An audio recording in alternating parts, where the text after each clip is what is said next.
আসসালামু আলাইকুম। কেমন আছেন সবাই? আশা করি ভালো আছেন। আমরাও ভালো আছি।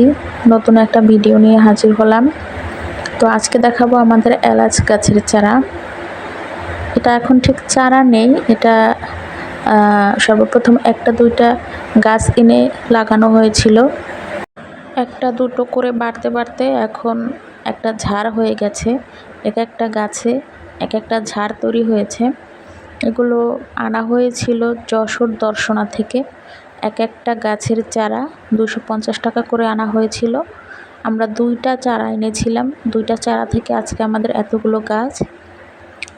আজকে গাছগুলোর বয়স 3 বছর। এখনও গাছে এলাচ ধরেনি। তো হঠাৎ করে দেখতে পেলাম গাছে কয়েকটা ফুল আসছে। তো ফুল আসার পরে ফলগুলো কতদিন পরে আসবে এটা আমাদের এখনও জানা নেই। ফুলগুলো আপনাদেরকে দেখাচ্ছি। এটার ফুল উপর থেকে হলেও ফল গাছের গোড়া থেকে হয়। এলাচটা গাছের গোড়া থেকে হয়। আপনারা দেখতে পাচ্ছেন আমাদের গাছের পাতাগুলো লাল লাল হয়ে আছে।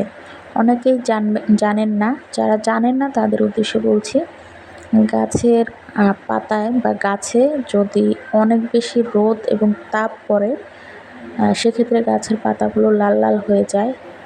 আমাদের এখানে প্রচুর পরিমাণে রোদ থাকে। সকাল থেকে সন্ধ্যা পর্যন্ত প্রচুর রোদ পড়ে।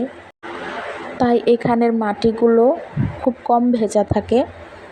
মাটিগুলো খুবই শক্ত এবং শুকনা থাকে।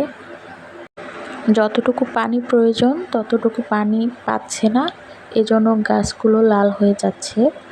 যদি নিয়মিত কয়েকদিন পানি দেওয়া হয় ঠিকঠাকভাবে, তাহলে গাছগুলো আবারও সবুজ এবং সতেজ হয়ে যাবে ইনশাল্লাহ।